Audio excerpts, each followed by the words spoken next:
Is there an author who changed everything for you? Who did you love growing up? Who do you love right now? Michael Crichton changed everything for me. I remember reading Jurassic Park for the first time. I remember watching the movie when it came out in theaters in 1993, and I will never forget standing in the lobby. I can still visualize it now.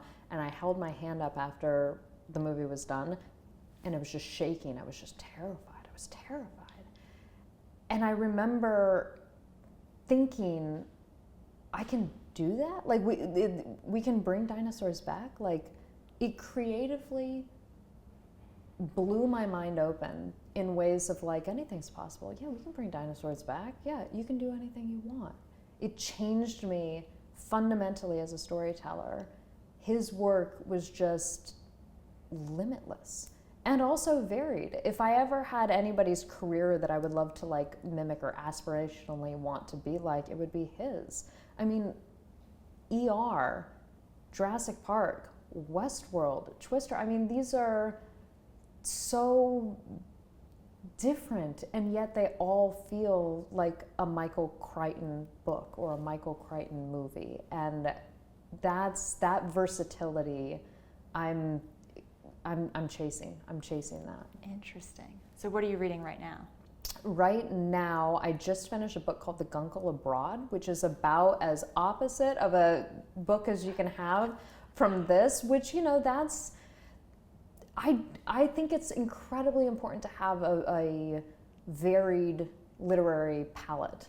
I read a lot of nonfiction, I read a lot of literary fiction, I read everything because it all informs you in ways that you might not expect. When I read The Perfect Storm, nonfiction book, that was a sort of center focal point when I wrote my second book, because I realized the way that he writes that in that nonfiction book, it's very just sort of accounting. It's page turning, you can't put it down, it's fascinating, but it's just a retelling of the facts of what they are. And I realized that kind of simplicity is going to be necessary when I'm telling a story about a plane with people trapped inside at the bottom of the ocean hanging on the edge of an undersea cliff.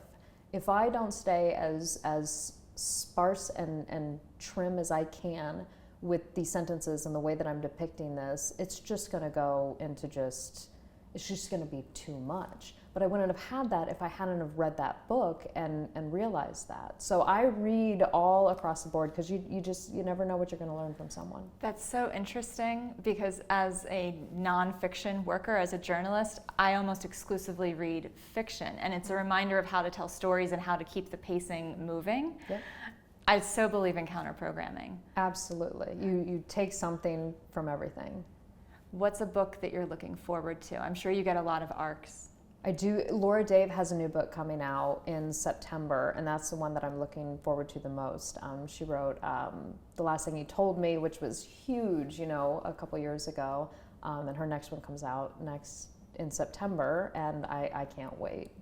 How much time do you have for reading when you're not working? That's why I'm taking just a little bit. I'm going to go on vacation after this is done, once this book is out.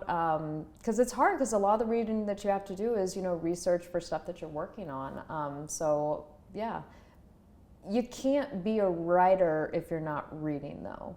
It's like going to the gym as an athlete. It's just fundamental to your craft and to the work. You have to be a reader if you're going to be a writer.